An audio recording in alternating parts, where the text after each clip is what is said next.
The fence post splintered under Wade's hammer for the third time that afternoon. He tossed the ruined wood aside and wiped sweat from his forehead. 52 years old and still fixing fences by hand because the automated systems cost more than his entire ranch would sell for. The red sun of New Montana hung low over the prairie, painting everything in shades of copper and rust. His cattle should have been heading to the barn by now. Wade squinted across the field and frowned. The whole herd clustered near the far fence line, refusing to come closer to the buildings. In 15 years of ranching on this colony world, he had never seen them act this way. Wade grabbed his hat and started walking. His boots crunched on the dry grass. The cattle shifted nervously as he approached, their eyes rolling white. They were not sick or injured. They were scared. Something was wrong at the barn. Wade picked up his pace. His rifle sat in the farmhouse, useless from here. Could be predators. The colony had its share of dangerous wildlife. Could be equipment malfunction. The old barn's cooling system made strange noises sometimes. The barn doors stood slightly open. Wade always closed them completely. Always thought he approached slowly, listening. Silence. Then a sound like rocks scraping together, followed by a high-pitched whimper. Definitely not machinery. Definitely not any animal he recognized. Wade pulled the door open wider and stepped inside. The familiar smell of hay and old wood surrounded him. Everything looked normal. Feed bugs stuck neatly, tools hanging on the wall. His old tractor parked in the corner. Another whimper from above. Wade looked up at the hayloft. For pairs of eyes stared down at him. They glowed faintly in the dim light, multifaceted like gemstones. Not human eyes. Not any species he had ever seen. Please do not hurt us, a voice said. Mechanical. A translator device. Wade's hand moved instinctively toward where his rifle should have been. He forced himself to stop, to breathe, to look properly at what crouched in his hayloft. They were not large. The biggest was maybe the size of a full-grown retriever. Scales covered their bodies, catching the light like broken glass. For legs, wings folded against their backs. Long necks. Dragons. The word came to Wade's mind from old Earth stories his grandmother used to tell. The largest one held a small device in its clawed hand. The translator.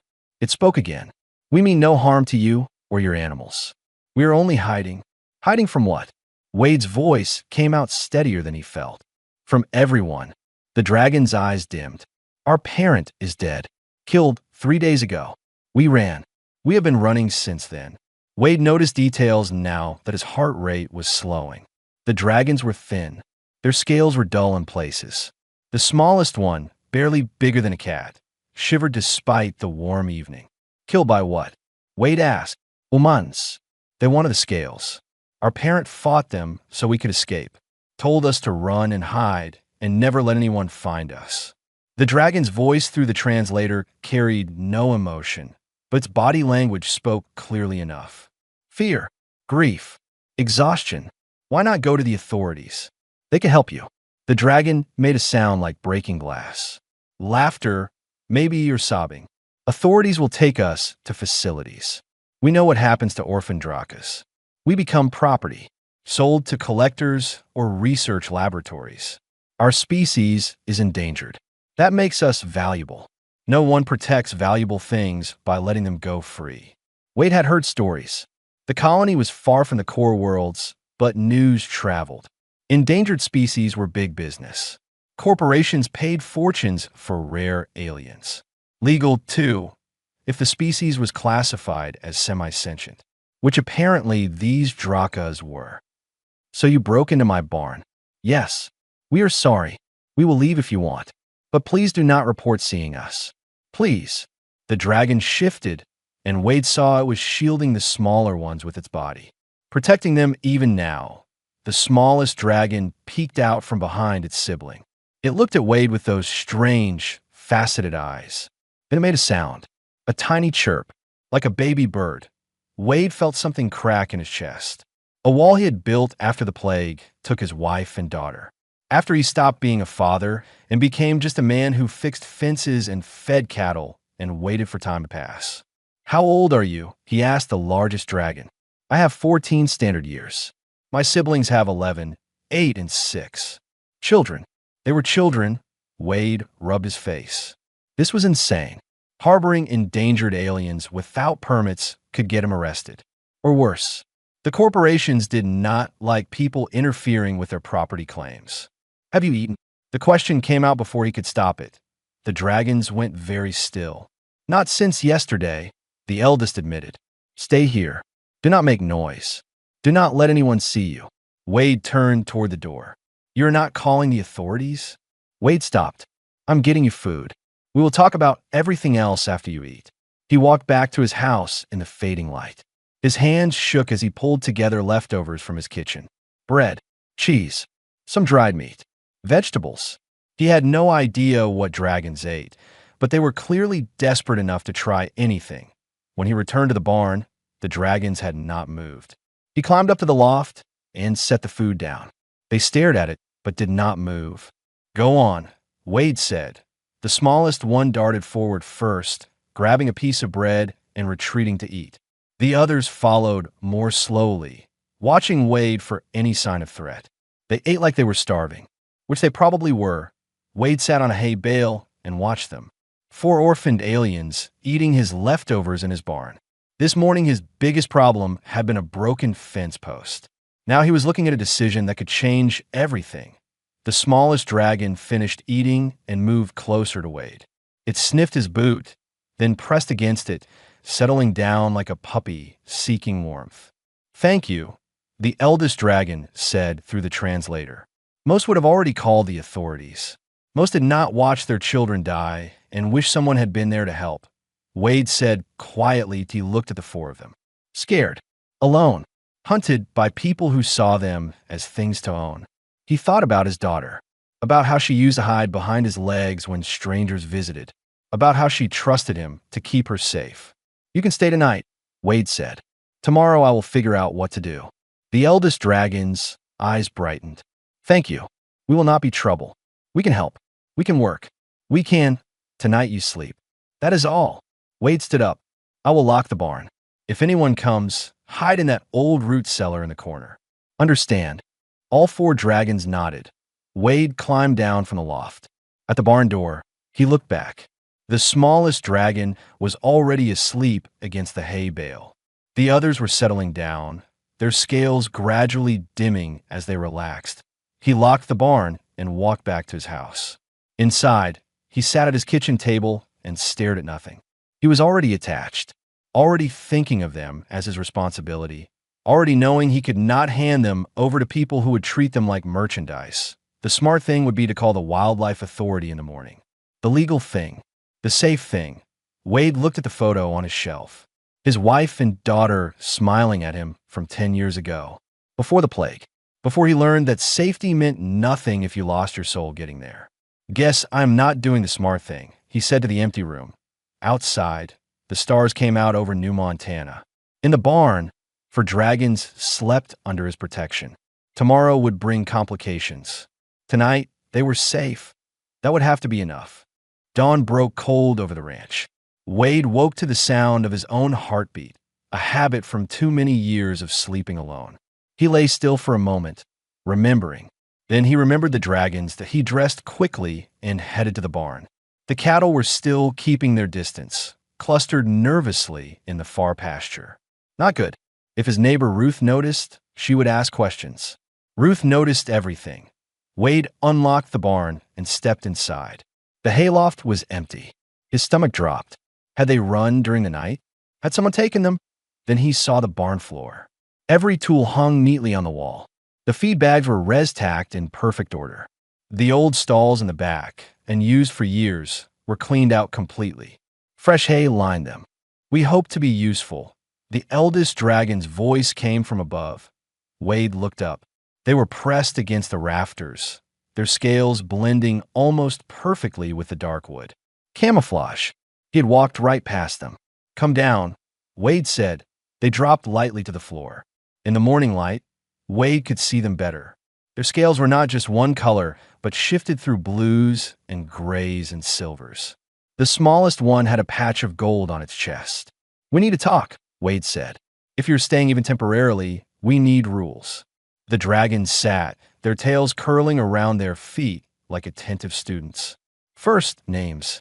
You said yours are unpronounceable. Pick something I can say. The eldest considered. My parent called me firstborn in the deep caves. You may call me Cave. I am second under the stars. Star. The next one said. I am third who sings. Singer. The smallest chirped excitedly. I am smallest who learns. Can I be Pebble?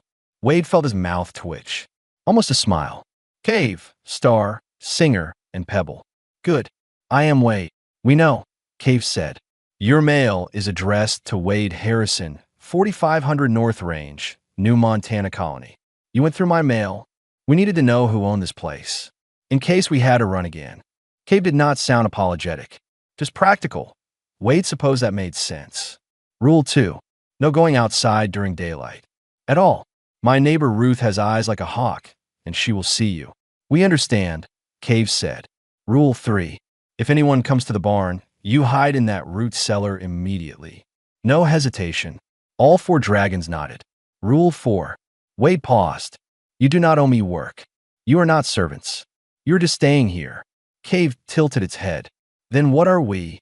Wade did not have an answer for that. Guests. Temporarily. Guests who do nothing are parasites, Cave said. We will not be parasites. Let us help. Wade looked at the clean barn, at the organized tools, at 4 pairs of eyes watching him hopefully. Fine, but carefully, and only when no one can see. Pebble chirped happily and rubbed against Wade's leg like an oversized cat. The day passed slowly.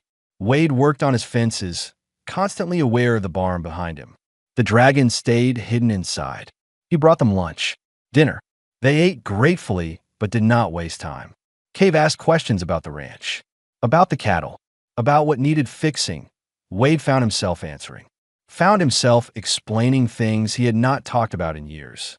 The irrigation system that kept breaking, the fence line that needed replacing, the equipment he could not afford to repair. When darkness fell, Cave approached him. May we go outside now? Wade hesitated. Stay close to the barn. If you see any lights, hide immediately. The dragons slipped out into the night like shadows. Wade watched from the doorway. They moved to the fence line he had been struggling with all day. Their claws dug into the hard ground easily, opening post holes he would have needed an hour and a machine to make. Star examined the irrigation pipe with careful attention. Singer tested the tension on wire fences. Pebble carried tools in its mouth, trotting back and forth with determined focus. They worked for 3 hours. When they finished, Wade had a fence line that would have taken him a week to complete. How did you learn to do this? He asked. Our parent taught us to work with our claws and minds together. Building is important to Drakas.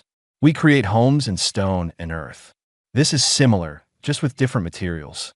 Cave looked at the finished fence with evident pride. Wade felt something unfamiliar. Relief, maybe, or hope. His ranch had been failing slowly. He could not keep up with all the work. But 4 pairs of clawed hands working through the night. Tomorrow night, there's a water pump that needs fixing, he said. Cave's eyes brightened. We can help. Over the next 3 weeks, the ranch transformed. The dragons worked every night. They repaired equipment Wade had written off as broken. They improved the irrigation system, using their natural understanding of water flow to optimize it. They fixed structures he had ignored for years. Wade's cattle started producing better. The fields grew greener. Other ranchers noticed. Ruth showed up on a Tuesday morning. Wade saw her truck coming, and his heart hammered. He whistled sharply. In the barn, the dragons would be racing to the root cellar. Morning, Wade, Ruth called as she climbed out. She was a sturdy woman in her 60s, with silver hair and sharp eyes. Your place is looking good. Just been working harder, Wade said casually. At your age? Must be drinking special coffee. Ruth smiled, but her eyes scanned the property. Heard some interesting news. Wildlife Authority put out a bulletin. They're looking for Drakas in this sector. For juveniles. Orphaned. Wade's face stayed neutral. That's so. MHM. Apparently, someone saw them near the settlement 3 weeks ago. Authority is offering a reward for information leading to their recovery. Ruth watched him carefully. Recovery. That what they call it? That is what the bulletin says. Though I hear those creatures go for a fortune on the exotic market. Endangered species and all. Ruth leaned against her truck. There is also a corporate rep in town. Woman from Stellar Exotic Acquisitions. Asking questions. Offering money for sightings. Wade said nothing. You have not seen anything unusual, have you, Wade? Just fixing on my ranch, Ruth. That is all. Ruth looked at him for a long moment. Then she nodded. Well, if you do see something, you know where to find me. Be careful, Wade. People get strange when there is money involved. After she left, Wade went to the barn. The dragons emerged from the root cellar, dusty and anxious. She knows, Cave said. She suspects. That is different. Wade sat heavily on a hay bale. But she is right. This is getting dangerous. We will leave, Cave said immediately. Tonight, we will not let you suffer for helping us. Wade looked at the four of them. At Pebble, who had started following him everywhere. At Singer, who hummed while working. At Star, who asked endless questions about Earth. At Cave, who carried the weight of protecting its siblings with such fierce determination. No, Wade said. But no, we just need to be more careful. Wade stood. I am not turning you away because things got complicated. I am not that person. Why? Cave asked. Why are you helping us? Other humans hunt us, capture us, sell us. Why are you different? Wade was quiet for a moment. I had a daughter once. Her name was Sophie. She died when she was 8 years old. Colony plague. I held her while she died, and there was nothing I could do. He looked at Pebble. She was about your size.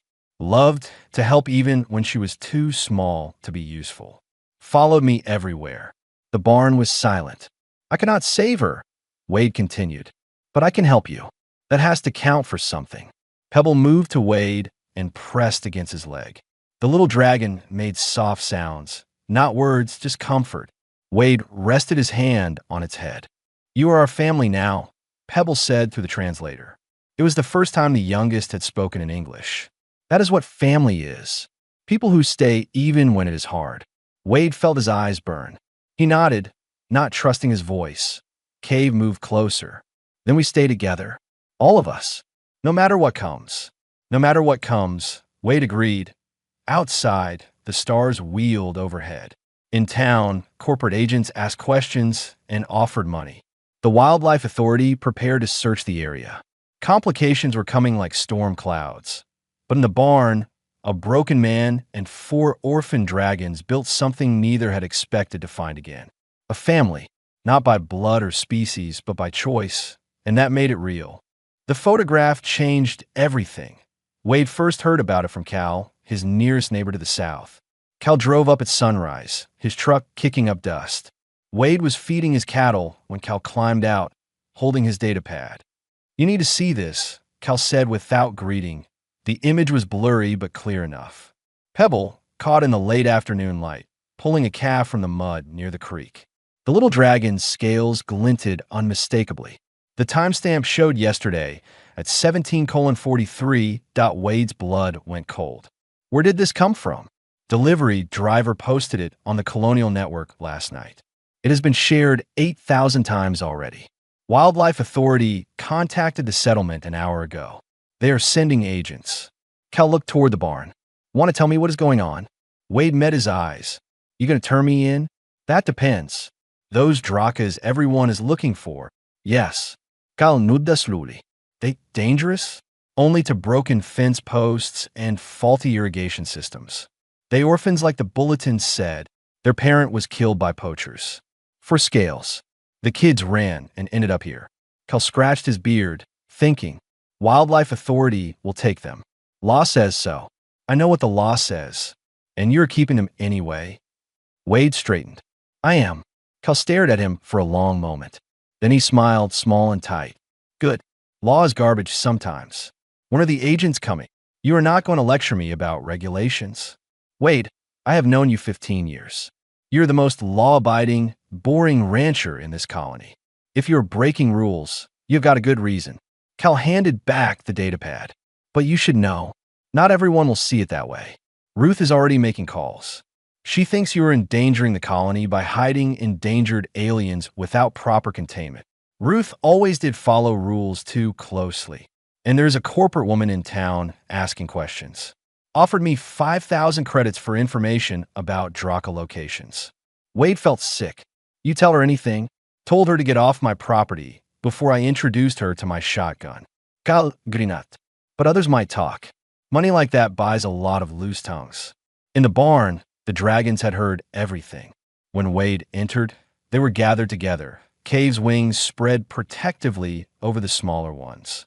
We heard, Cave said. We will leave. Right now, before the agents arrive. Where will you go? Wade asked.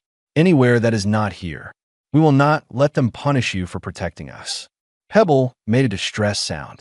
But this is home. Home is not safe anymore, Cave said gently.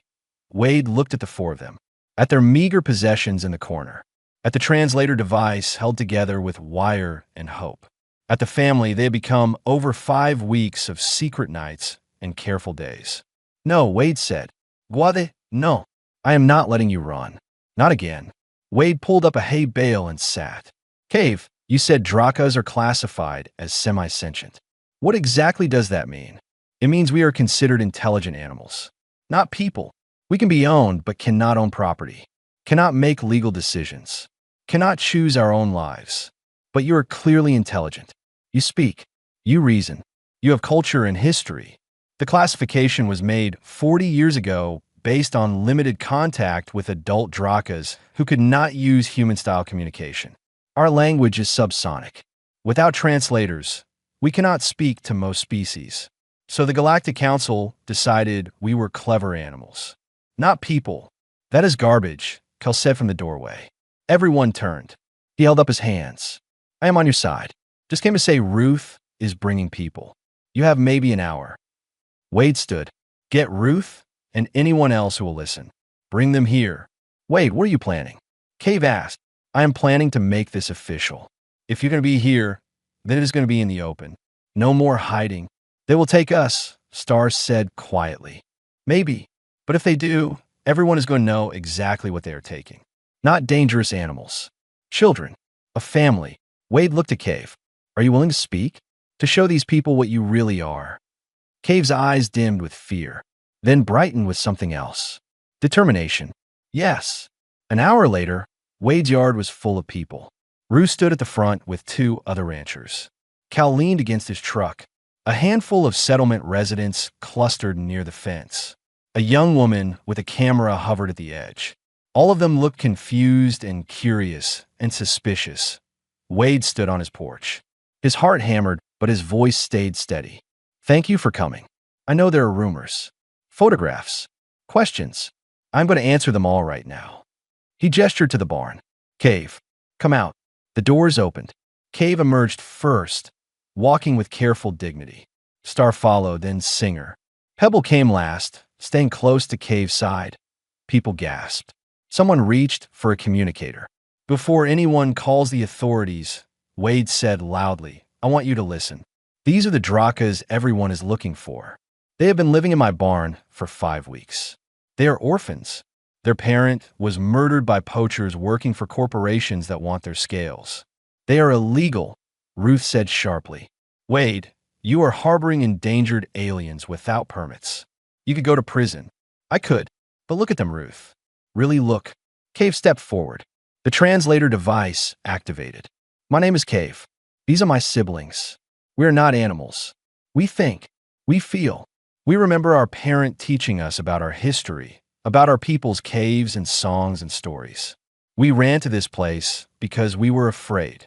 Wade gave us shelter when the galaxy told us we were things to be owned. You cannot just decide to live wherever you want, Ruth argued. There are laws, procedures. You are classified as semi-sentient for your own protection.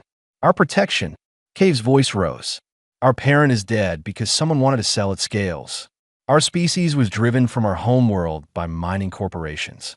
The survivors were moved to preservation worlds that are just open-air prisons. We are protected the way valuable objects are protected, locked away and controlled. Singer spoke up, voice soft. I have been learning about Earth history, about humans who were once classified as property, about people who hid others who were running from unjust laws. Wade is doing what he thinks is right. Why is that wrong? Murmurs ran through the crowd. The young woman with the camera was recording everything. "It is not about right or wrong," Ruth said, but her voice was less certain. "It is about order, about preventing chaos. Order that treats children as merchandise," Cal said suddenly. Everyone looked at him. "I've been reading about Drakas, about what happens to orphans who get taken into custody. 80% end up sold to private collectors. 15% go to research facilities. 5% are kept in preservation centers that do not allow family groups. These kids will be separated and sold. That is what Ruth's order means." Ruth's face flushed. "That is not. I did not know that. Most people do not," Cave said. "It is easier not to know, easier to trust that the system works. But we live inside that system. We know what it does to us." Pebble moved forward suddenly. The little dragon approached Ruth directly, looking up at her. "Please do not take us away. Wade is kind. We are safe here. We just want to stay together." Ruth stared down at Pebble, at the small dragon who barely reached her knee. Something in her face shifted. "This is not that simple," she said, but her voice cracked. "It is exactly that simple," Wade said. "Either you see them as people deserving choice and family, or you see them as property that needs managing. There is no middle ground." "The law is wrong," a new voice said. The young woman with the camera stepped forward. "My name is Petra. I am a journalist from the Colonial Press. I have been recording this. By tomorrow morning, everyone in this sector will see these dragons speaking. See them as people. See what the system plans to do to them." Ruth looked shaken. "The Wildlife Authority is already coming. This is out of our hands." "No," Cal said. "It is exactly in our hands. We are the community. We decide what we accept. I vote they stay," one of the other ranchers said. A woman named Diana. "My grandfather was a refugee. I know what it means to have nowhere to go. This sets a dangerous precedent," another man argued. "Good," Diana shot back. "Maybe the precedent needs setting." The crowd divided. Arguments broke out. Some supported Wade. Others called him reckless. Ruth stood in the middle, looking torn. Then engines roared overhead. Everyone looked up. 2 official vessels descended, marked with Wildlife Authority symbols. They landed in Wade's field, sending up clouds of dust. The crowd went quiet. 2 figures emerged. The first was insectoid, with multiple limbs and compound eyes. It wore an official uniform. The second was reptilian, heavily muscled, with a weapon on its belt. They approached the group. The insectoid spoke in perfect English. "I am Inspector Chell of the Galactic Wildlife Authority. We received reports of illegal harboring of endangered drakas." "Where are they?" Wade stepped forward. "They are right here, and they are not going anywhere." Chell's compound eyes focused on the dragons. Then on Wade. "You are Wade Harrison, owner of this property?" "I am." "Then you are under arrest for 17 violations of the Endangered Species Protection Act. The drakas will be taken into protective custody immediately." "No." Cave moved to stand beside Wade. The reptilian enforcer stepped forward. "You do not have a choice in this matter." "Actually," Cave said, "under Article 47 of the Galactic Refugee Protection Treaty, any being fleeing persecution has the right to request asylum from a guardian of their choosing. I formally request asylum under Wade Harrison's protection." Chell went very still. "Drakas are classified as semi-sentient. You do not have legal standing to request asylum. Then challenge my request. Prove I am not intelligent enough to make this choice." The crowd pressed closer, watching. Petra's camera captured everything. Chell's mandibles clicked together. "This is irregular. This is just," Cave corrected. Chell looked at Wade. At the dragons. At the crowd of humans, watching with mixed expressions. At Petra's camera broadcasting to thousands. "This requires higher authorization," Chell said finally. "Until this is resolved, the drakas will remain here under temporary custody. They are not to leave this property. You are responsible for them, Harrison." "I already am," Wade said. Chell and the enforcer returned to their vessel. The crowd began to disperse, still arguing among themselves. Ruth approached Wade. "You did not tell me they could speak like that, that they knew about laws and history. Would you have listened if I had?" Ruth was quiet. "I do not know, but I am listening now." She looked at the dragons. "I will testify at your hearing about what I saw today. After everyone left, Wade and the dragon stood in the yard. Pebble pressed against Wade's leg. "What happens now?" Star asked. "Now we wait for a hearing. And we fight." Wade looked down at them. Together, the sun set over New Montana. In the barn, a family faced an uncertain future. But they faced it standing side by side. And somehow, that made the darkness less frightening. 3 days after Inspector Chell left, the lawyers arrived. Wade watched from his porch as 2 expensive ground vehicles pulled up to his ranch. 5 people emerged wearing suits that cost more than his entire annual income. They moved with the casual arrogance of people who always won. The leader was a tall human woman with silver hair. She smiled like a predator. "Mr. Harrison? I am Victoria Lane, Senior Legal Counsel for Stellar Exotic Acquisitions. May we speak?" "You are speaking," Wade said from the porch. He did not invite them closer. Victoria's smile did not waver. "We understand you are harboring 4 Draka juveniles. Stellar Exotic has legal acquisition contracts for any Drakas located in this sector. We are prepared to offer you substantial compensation for your cooperation. They are not for sale. Everything is for sale, Mr. Harrison. We are offering 100,000 credits, enough to buy a new ranch. Retire comfortably. All you have to do is transfer custody." Wade stayed silent. Victoria's smile sharpened.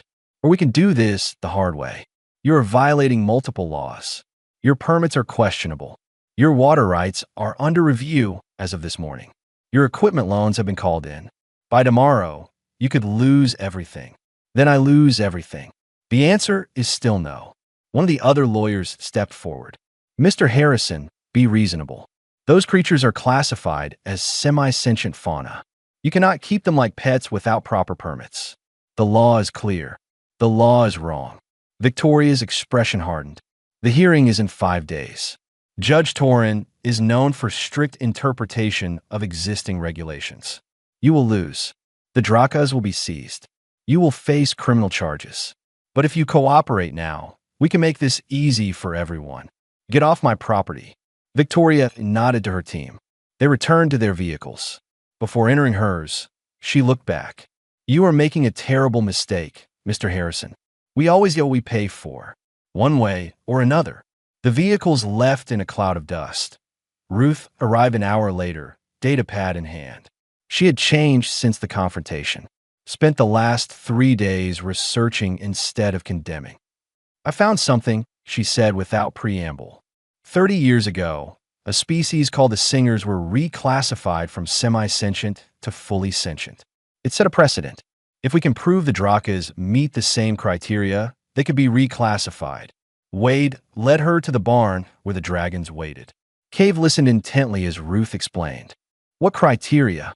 Cave asked. "Complex cultural behaviors. Demonstrated knowledge beyond simple survival. Ability to reason abstractly.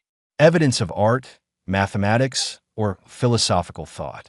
Ruth pulled up files on her datapad. The Singers proved they had oral histories spanning thousands of years. They demonstrated mathematical concepts through their songs. They created art that showed abstract thinking. "We have all of that," Star said. "Our parent taught us the cave songs, the history of our people, the mathematics of water flow and stone building. Can you prove it?" Ruth asked. Cave considered. "We can try." Over the next 4 days, the barn became a study. Cave recited oral histories of the Draka people, going back hundreds of generations. Star solved complex mathematical problems, explaining the geometric principles Drakas used in cave construction. Singer created art by arranging stones in patterns that demonstrated abstract thinking. Pebble, the youngest, told stories their parent had shared about Draka philosophy and ethics. Ruth recorded everything. Petra, the journalist, helped document it all. Her broadcasts about the dragons had gone viral across the colony and beyond. Millions watched the Drakas demonstrate intelligence that should have been obvious to anyone paying attention, but not everyone supported them. The colony divided sharply. Some saw the dragons as people deserving rights. Others saw dangerous precedent that threatened the economic order. On the 4th night, Wade was woken by alarms. He ran to the barn and found the dragons huddled together, eyes wide with fear. The security cameras showed 3 figures in dark clothing approaching the barn. Wade grabbed his rifle. "Get to the root cellar. Now! We can fight," Cave said. "No, hide. That is an order." The dragons disappeared into the cellar. Wade positioned himself at the barn door. His hands were steady on the rifle, even as his heart hammered. The figures reached the barn. One tried to force the door. Wade fired a warning shot over their heads. They scattered, running for a vehicle parked beyond his fence line. Cal and Diana arrived minutes later, having seen the commotion from their properties. The 3 of them stood guard the rest of the night. In the morning, Petra's cameras caught the security footage. It showed clearly armed intruders attempting to raid the barn. The footage went viral immediately. Public opinion shifted hard in Wade's favor. Someone had tried to steal or harm the dragons. That made them victims worth protecting. Stellar Exotic issued a statement denying any involvement. No one believed them. The hearing was set for the next day in the colony's main settlement hall. Wade could not sleep. He sat in the barn with the dragons, all of them aware this could be their last night together. "I am scared," Pebble admitted. "What if we lose? What if they take us away?" Wade pulled the little dragon close. "Then I will fight to get you back. And if I cannot do that, I will make sure everyone knows what they did. That you are people. That you deserve better." Cave moved closer. "You have already done more than anyone else would. If we lose tomorrow, it is not your failure. It is the failure of a system that refuses to see us." "I'm not giving up yet," Wade said. "Neither should you." Singer began to hum, a low sound that resonated in Wade's chest. Star joined in. Then Cave. Even Pebble added their small voice. It was a Draka song, a song about home and family and refusing to surrender hope. Wade sat with them, surrounded by their harmonics, and felt something he had not felt in 10 years. He felt like he belonged to something bigger than himself, like he had a purpose beyond just surviving another day. The next morning, they traveled to the settlement hall. The building was packed. Every seat filled. People lined the walls. Cameras from a dozen news organizations captured everything. Judge Torn presided. He was a member of a species Wade did not recognize. Tall and crystalline, with multiple facets that reflected light. He radiated authority and cold precision. Stellar Exotic's legal team filled one side of the hall. Wade, Ruth, and the dragon sat on the other. They looked small and outmatched. Victoria Lane stood to present the corporation's case.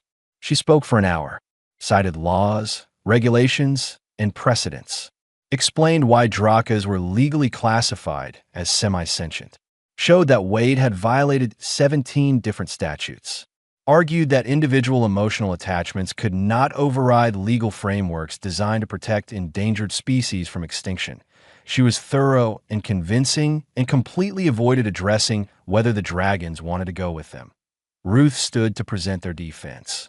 She was not a professional lawyer anymore, but she spoke with quiet conviction. She presented all the evidence they had gathered, the oral histories, the mathematics, the art, the philosophical reasoning. Cave gave testimony about Draka culture and society, about their parents' teachings, about their understanding of justice and family and choice. Star demonstrated problem-solving abilities that exceeded many adult beings of recognized sentient species. Singer performed one of the ancient cave songs, the harmonics filling the hall with haunting beauty. But the corporation's lawyers were prepared. They argued that trained animals could be taught to mimic complex behaviors, that oral histories were just memorization, that art was instinctive pattern recognition. They had answers for everything. Judge Torn listened without expression. His crystalline face reflected light, but revealed nothing. Then Petra stood. She was not part of the official proceedings, but she had evidence the court needed to see. Evidence she had uncovered about stellar exotic acquisitions. "Your Honor, I have obtained internal communications from Stellar Exotic. Communications that show they hired the poachers who killed the dragon's parent. They wanted to acquire the adult Draka alive for their genetic material. When the parent resisted, they authorized lethal force." The hall erupted. Victoria Lane objected loudly. Her team scrambled. Petra presented the evidence. Messages, financial transfers, contracts with the poachers.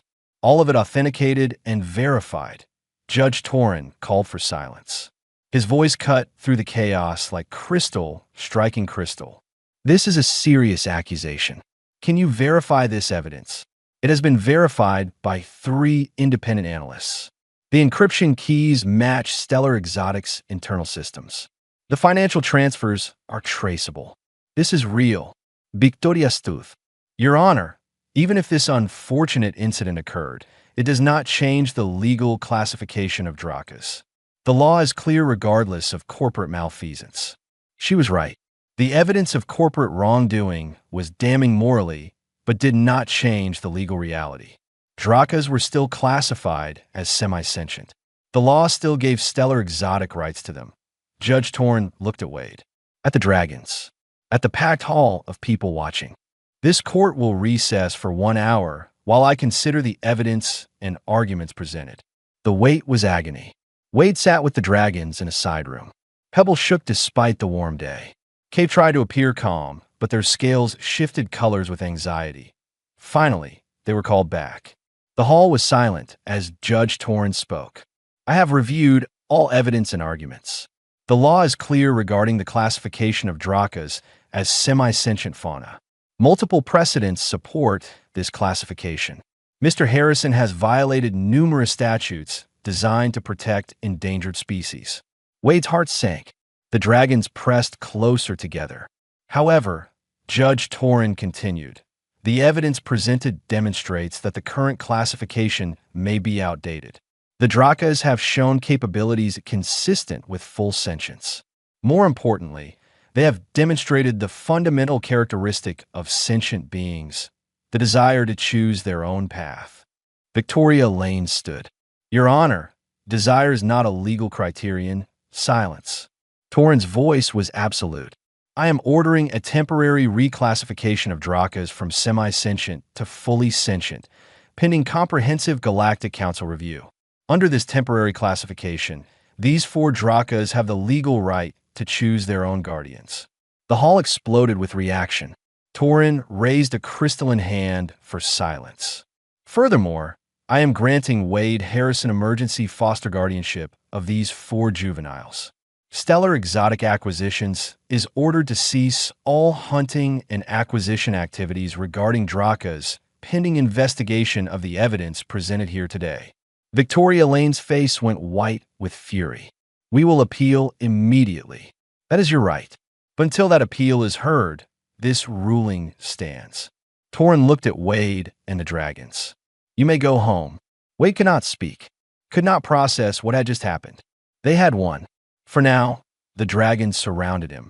Pebble made happy chirping sounds. Cave scales brightened to brilliant blue. Star and Singer hummed together in harmony. Outside the hall, supporters cheered. Protesters shouted. Cameras captured everything. Ruth smiled, tired but victorious. We did it. We actually did it. For now, Wade said. They will appeal. This is not over. No, Cave agreed. But we won today. That is enough. They drove back to the ranch as the sun set. The barn waited for them, familiar and safe. The cattle grazed peacefully.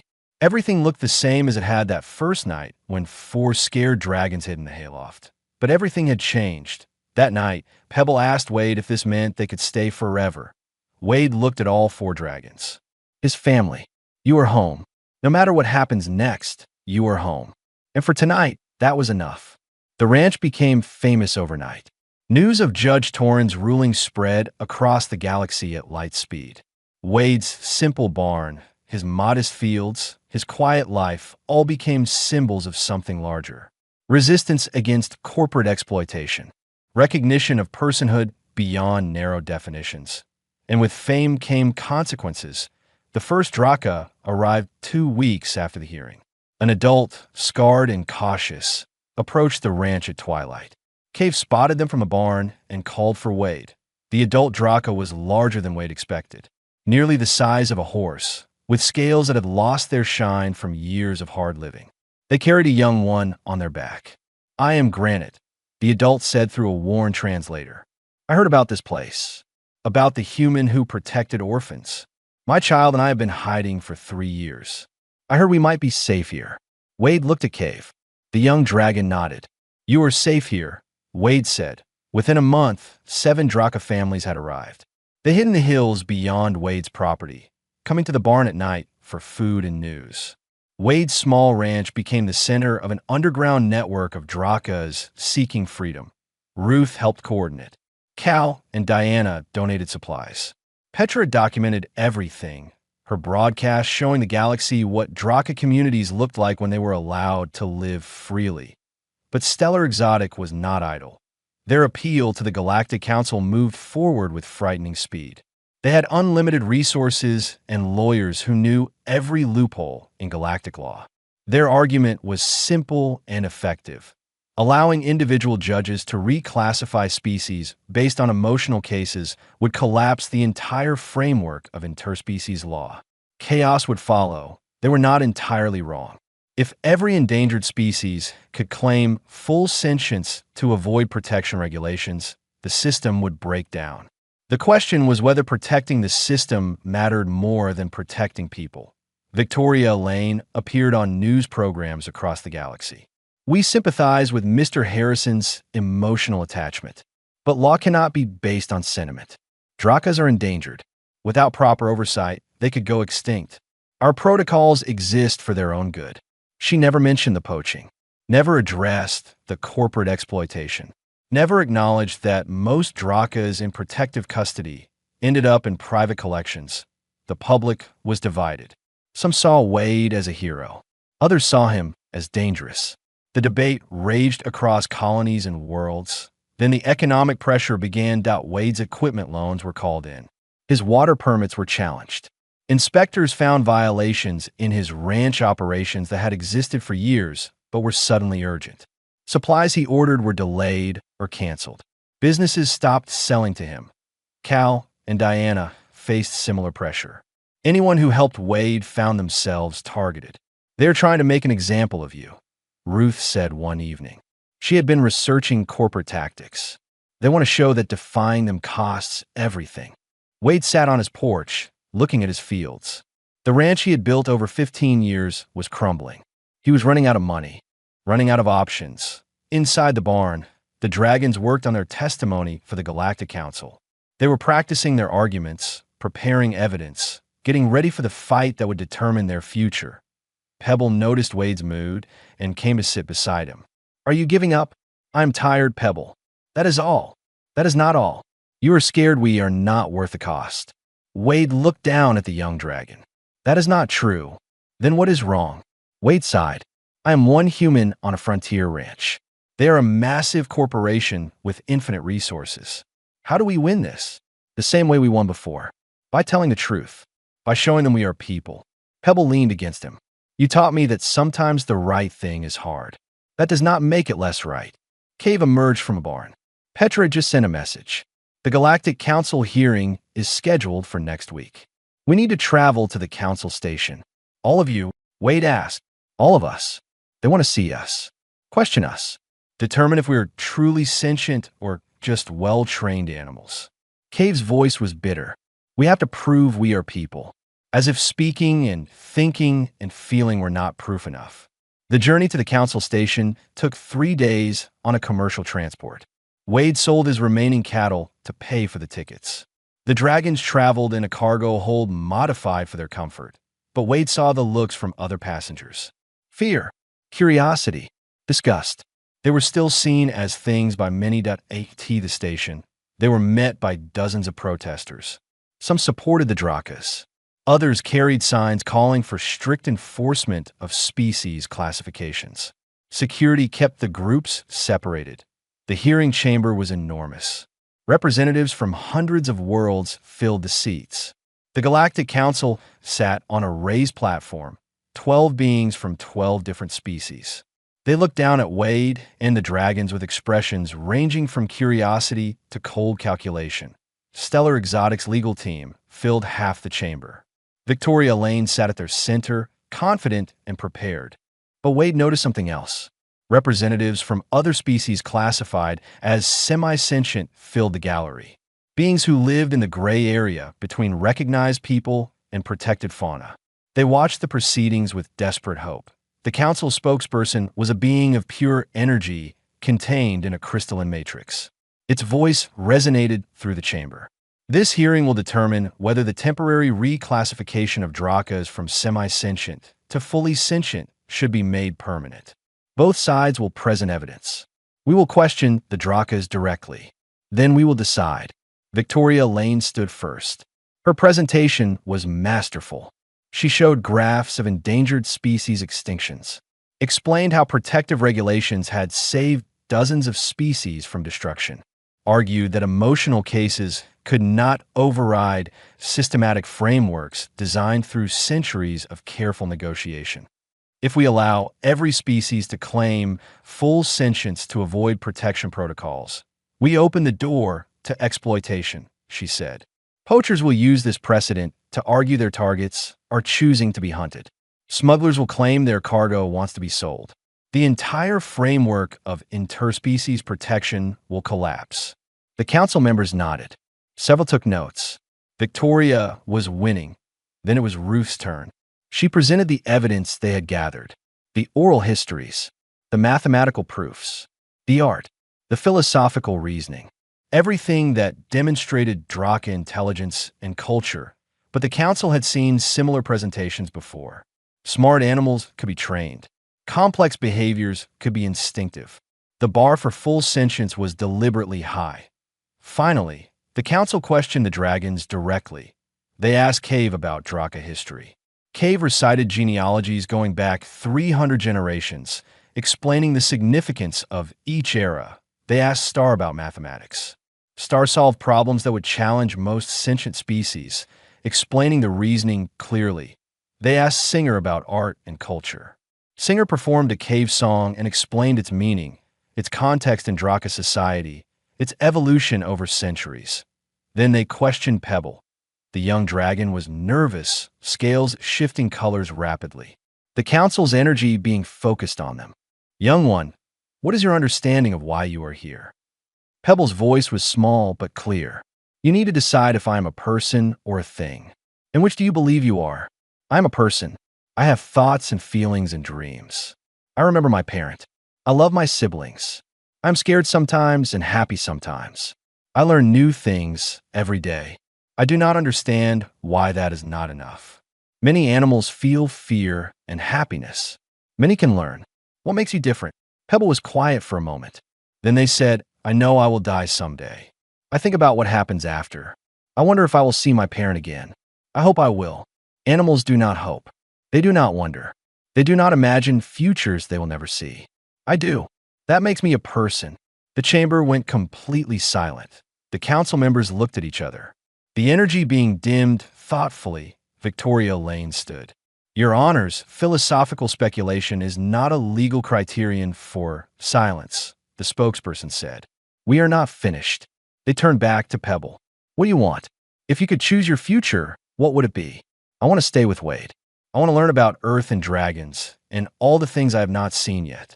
I want to help other Drakas who are scared. I want to live somewhere safe where people do not hunt us for our scales. I want to grow up and maybe have children someday and teach them the songs my parent taught me. I want to matter, not because I am rare or valuable, but because I am me. The young dragon's words hung in the air. The spokesperson nodded slowly. Thank you. You may return to your seat. The council conferred quietly among themselves for what felt like hours. Wade sat with the dragons, holding Pebble close. Cave's scales were dim with anxiety. Star and Singer held each other's claws. Finally, the spokesperson addressed the chamber. This council has reviewed all evidence. We have questioned the Drakas extensively. We have considered the arguments from both sides. Wade's heart hammered. The question before us is not whether Drakas can perform complex tasks. The question is whether they possess the fundamental quality of sentience, self-awareness combined with the capacity to envision and choose their own futures. Victoria Lane's expression tightened. The evidence is overwhelming. Drakas are not semi-sentient fauna. They are fully sentient beings who have been misclassified for decades due to communication barriers that modern technology has since overcome. The chamber erupted. The spokesperson raised a hand for silence. We are officially reclassifying Drakas as fully sentient. All existing ownership claims are nullified. All Drakas currently in custody must be released and given the opportunity to choose their own paths. Furthermore, we are ordering a comprehensive review of all species currently classified as semi-sentient to ensure no others have been similarly misclassified. Wade cannot breathe, cannot process. They had won. Completely. Permanently. The dragons erupted in joyous sounds. Cave scales blazed brilliant blue. Stars spun in circles. Singer harmonized with dozens of other Drakas in the gallery. Pebble buried their face against Wade's chest and cried. Victoria Lane stood frozen, her face pale with shock. Stellar Exotic had lost everything. Outside the chamber, celebrations erupted. Representatives from other semi-sentient species crowded around Wade and the dragons, thanking them. Petra's cameras captured everything as the news spread across the galaxy. That night, Wade stood on the observation deck of the station, looking out at the stars. Cave joined him. "We changed the galaxy today," Cave said quietly. "You changed it. I just provided a barn. You provided a home. That is what started everything." One human who refused to look away. Cave's scales shimmered. "Thank you, Wade, for seeing us when no one else would." Wade rested his hand on Cave's head. "Thank you for letting me. I was just existing before you arrived. You gave me a reason to live again." They stood together, watching the stars. Somewhere out there, thousands of Drakas were learning they were free, learning they were recognized as people, learning that someone had fought for them. And it all started because 4 orphans hid in a barn and 1 broken human decided they deserved better. The journey home took another 3 days. When they arrived at the ranch, a crowd waited. Cal and Diana, Ruth, dozens of colonists, and behind them, in the fields and hills, over 200 Drakas who had come to see the place where everything changed. Pebble looked at the gathering and then at Wade. "Is this still home? With so many people?" Wade looked at the dragons who had changed his life, at the movement they had started, at the future they had created. Home is not a place, Pebble. It is the people you choose and who choose you back. These people chose us. This is home. The youngest dragon smiled and ran toward the barn, ready to show the new arrivals where everything began. The barn was too small now. Wade stood in the doorway watching Draka younglings play in the fields. 200 had become 500 over the past year. Families emerged from hiding across the galaxy, drawn to New Montana by news of the settlement where Drakas could live freely. The original 4 still lived with Wade, though they spent much of their time helping their people rebuild what had been lost. Cave worked with the elders to record oral histories before they were forgotten. Star design structures using traditional Draka cave-building techniques adapted for surface living. Singer taught the old songs to younglings who had never heard them. Pebble, growing larger every month, worked with Wade to welcome new arrivals. But success brought new challenges. The colony government was overwhelmed. Hundreds of Drakas needed housing, food, education. Resources stretched thin. Some human colonists grew resentful of the attention and aid flowing to the Draka settlement. Tensions rose. Small conflicts erupted. Nothing violent yet, but Wade felt the pressure building that he discussed it with Cave one evening as they walked the property line. "Your people need more than my ranch can provide. They need their own space, their own community. We know. The elders have been discussing it. Some want to find an uninhabited world and start fresh. Others want to integrate with existing colonies." Cave's scales shifted to trouble gray. "We are free now, but we do not know how to be free. We have been hunted and hidden for so long. You will figure it out. You are already building something amazing here. Only because you gave us the space to try." Cave stopped walking. "Wade, I need to tell you something. We have been offered land.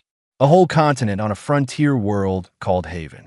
The Galactic Council is providing resources to help establish a Draka colony. Most of our people want to go, to build something that is truly ours." Wade felt his chest tighten. "When do you leave?" "We are not leaving. Not all of us. Not permanently." Cave's eyes brightened. "But I need to help them build it. My siblings too. The elders asked us to be part of the leadership, to guide the next generation. You should go. This is the future you fought for." is the future we fought for together, and it would not exist without you. Kate moved closer. We will divide our time. Some months on Haven helping build the colony. Some months here with you. This ranch is where our story began. We will not abandon it. Over the next few weeks, Draka is prepared to leave for Haven. Wade helped organize supplies and transportation. Ruth coordinated with colony officials. Cal and Diana contributed resources. Even former opponents pitched in, recognizing the historic nature of what was happening. The night before the first transport departed, Wade hosted a gathering in his fields. Hundreds of Drakas and dozens of humans came together under the stars. They shared food and stories and songs. Granite, the first adult Draka who had come to the ranch, approached Wade. I never thanked you properly. My child was starving when we arrived. Now they are healthy and strong and learning the old songs. That is because you opened your home when no one else would. I just did what was right. No, you did what was hard. That is different. Many know what is right, but few choose to pay the cost. Granite touched their head to Wade's shoulder. You will always have a place among the Draka people. You are family. The word hit harder than Wade expected. Family. He had lost his family 10 years ago and thought that part of his life was over. Then 4 scared dragons hid in his barn, and everything changed. The transports left the next morning. Wade stood with Pebble watching the ships rise into the sky, carrying most of the Draka settlement to their new home. I will miss them, Pebble said quietly. The young dragon had grown significantly over the past year, but still stayed close to Wade. They will visit, and you will visit them. It will not be the same. There were so many of us here. Now it feels empty. Wade looked around. About 50 Drakas remained, choosing to stay on New Montana permanently. Cave, Star, Singer, and Pebble among them. The ranch would be quieter, but not empty. Change is hard, Wade said, but it is also necessary. Your people needed space to grow. We gave them that foundation. Now they're building their own future. What about our future? Here on the ranch, Wade smiled. We keep doing what we have been doing, taking care of each other, helping anyone who needs it, making sure no one has to hide who they are. Over the next months, the ranch found a new rhythm. The remaining Drakas built permanent structures on Wade's land with his permission. Traditional Draka cave homes adapted for New Montana's climate. The settlement became a cultural bridge, showing how different species could live together. Petra continued documenting everything. Her broadcasts about the Draka settlement attracted attention across the galaxy. Other mixed species communities began forming, inspired by what they saw on New Montana. But not everyone was inspired. Stellar Exotic, humiliated by their legal defeat, looked for revenge. They could not touch the Drakas legally anymore, but they could target Wade. Investigators arrived, looking for any violation they could exploit. They found nothing. Wade ran his ranch by the book, especially now. Then they tried a different approach. They offered to buy his land for 10 times its value. Wade refused. They increased the offer. He still refused. Victoria Lane herself came to the ranch one final time. She looked different, tired. Her previous confidence was gone. Why? She asked Wade. They sat on his porch, just the two of them. You could be wealthy, live anywhere. Why stay here? Because this is home. Not the land, the people, the family I built here. Wade looked at her. Why are you really here? Victoria was quiet for a long moment. I spent my career fighting for corporate interests. I was good at it. Won almost every case. Believed I was protecting important economic structures. She laughed bitterly. Then I lost to a frontier rancher and 4 orphan dragons. Do you know what that taught me? What? I spent 20 years on the wrong side, defending systems that treated people like property, arguing against sentience to protect profit margins. She looked at the Draka structures in Wade's fields. I quit Stellar Exotic last month. I'm going to law school again, learning how to defend people instead of exploiting them. Wade studied her. Why tell me this? Because you need to know that what you did mattered. You changed more than just Draka classification. You changed how people think about what is worth protecting. You changed me. Victoria Stuth. Thank you, Mr. Harrison, for showing me what principle looks like. She left. Wade never saw her again, but but he heard later that she became one of the galaxy's leading advocates for sentient rights. Years passed. The Draka colony on Haven thrived. Over 10,000 Drakas now live there, building cities using traditional cave architecture, reviving arts and culture that had nearly been lost. They were governed by a council that included Cave, who had become a leader among their people. But Cave, Star, Singer, and Pebble always returned to New Montana. Always spent time at the ranch. Always considered it home. Wade grew older. The hard work of ranching became more difficult. He thought about retiring, but every time he considered it, some new crisis would emerge. A refugee species seeking asylum. A group of former semi-sentients needing guidance on building their own communities. The ranch had become a symbol, and Wade its reluctant guardian that on the 10th anniversary of the day the dragons first hid in his barn, Wade sat on his porch with all 4 of them. They were fully grown now, magnificent creatures with gleaming scales and powerful wings. They could have lived anywhere, done anything, but they chose to be here. Do you ever regret it? Star asked, taking us in that first night. Everything that came after. Wade thought about the question. The legal battles, the economic pressure, the constant attention, the years of his life spent fighting for beings the law said were not people. No, he said simply. Before you arrived, I was just existing, waiting to die. You gave me a reason to live, a family, a purpose. How could I regret that? Pebble, now almost as large as Cave, rested their head on Wade's lap like they had as a youngling. We'll take care of you now. You spent years protecting us. Let us protect you. Wade stroked Pebble's scales. I'm not that old yet. You are 72. That is old for humans. Cave's eyes gleamed with amusement. We talked to Ruth. You are retiring whether you like it or not. The ranch will become a permanent sanctuary. We will run it. You will supervise and complain about how we do everything wrong. Wade laughed, surprised. You planned this. For months. We learned from the best. Star's scales brightened. You taught us that family takes care of each other. Now, it is our turn. Wade felt his eyes burn with tears. He had spent 10 years fighting for these dragons. Had never expected them to fight for him. Okay, he said quietly. Okay. The ranch transformed again. More Drakas came to help run it. It became a training center, teaching newly freed species how to build their own communities. A diplomatic hub where different species learned to coexist. A memorial to the principle that all sentient beings deserve dignity and choice. But to Wade, it was simply home that he spent his final years surrounded by family. Not the family he was born to or the one he lost to plague. The family he chose and who chose him back. Dozens of Drakas who called him grandfather. Hundreds of beings across the galaxy who saw him as the human who proved that compassion could change systems. When Wade died at 81, the funeral was attended by thousands. Representatives from 50 species came to honor the frontier rancher who had sparked a civil rights movement by refusing to turn away 4 scared children. The 4 dragons carried his body to a resting place on a hill overlooking the ranch. They sang the cave songs their parent had taught them, the songs Wade had loved to hear. They placed a marker made of stone from their homeworld, carved with both human and Draka words. Wade Harrison, guardian, protector, family. Pebble, who had been the smallest and was now one of the largest Drakas alive, spoke at the service. Wade used to say he was just doing what any decent person would do. But we knew better. Most people look away when they see suffering. Most follow rules, even when rules are wrong. Most choose safety over justice. Wade never looked away, never chose the easy path, never stopped fighting for those who could not fight for themselves.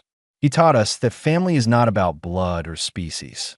It is about choice, about staying even when it is hard, about believing that every person deserves to be seen as a person. The ranch continued after Wade's death. The 4 dragons ran it together, ensuring his legacy lived on. They welcomed refugees, trained leaders, taught principles of compassion and justice to anyone who would listen. Every year on the anniversary of that first night, they gathered in the barn where it all started. They told stories about Wade, about the grumpy rancher who saved 4 orphans and accidentally changed the galaxy. And they thanked him for seeing them when no one else would, for giving them a home, for showing them that sometimes the most revolutionary act is simply refusing to let people suffer alone. The barn still stood, preserved exactly as it was that first night. A memorial and a promise. A reminder that one person choosing compassion over convenience could reshape the world. New arrivals to the ranch always asked why the old barn was so important. Why it was maintained so carefully when modern facilities existed nearby. The dragons would smile and tell them the story. About 4 scared younglings hiding in the hayloft. About a lonely human who could have turned them away but chose differently. About how that single choice created ripples that spread across the galaxy. This is where we learned we were people, Cave would say. This is where we learned that family is a choice. This is where everything changed. We preserve it so no one forgets that revolutions can start in the smallest places, with the simplest acts of kindness. And in the fields beyond the barn, young Drakas played safely, free to learn their culture, free to choose their futures, free to be people instead of property. All because one human looked at 4 frightened children and said the words that changed everything. You are home. This is where you belong. The ranch on New Montana became a legend, a symbol of what was possible when beings chose to see each other as people instead of categories. When compassion mattered more than profit. When one individual decided that the right thing was worth any cost, and the legacy lived on. In the thousands of Drakas building their civilization on Haven. In the dozens of species who gained recognition as sentient beings because of the precedent. In the mixed communities across the galaxy where different species learned to live as equals. Wade would have been embarrassed by the attention. Would have insisted he was just a rancher who fixed fences and helped anyone who needed it. Would have deflected praise and changed the subject, but the dragons knew better. They knew that their friend, their protector, their family had been a quiet hero. The kind who never sought recognition but changed the world anyway. And they made sure no one ever forgot that in the barn on New Montana, for empty stalls stood as monuments, each marked with a name: Cave, Star, Singer, Pebble. And in the center, a 5th marker for the human who had given them all a home. Visitors came from across the galaxy to see where it started, to stand in the place where a man chose kindness over law, where orphaned dragons found family, where the future changed because one person refused to look away. The story spread through generations. A reminder that systems could be challenged, that classifications could be wrong, that every being deserved to choose their own path. And at the heart of it all was a simple truth that Wade had understood from the beginning. Family is not about species or blood. It is about the people you protect and who protect you back. It is about choosing each other every day, even when it is hard. Especially when it is hard, the ranch remained. The barn stood. The story lived on. And somewhere in the stars, for dragons who had once been hunted property, now led their people as free citizens, never forgetting the human who taught them what freedom meant. Thank you, Wade, they would say to the stars. Thank you for letting us stay. And if stars could answer, they would whisper back the words that started everything. You are home. This is where you belong.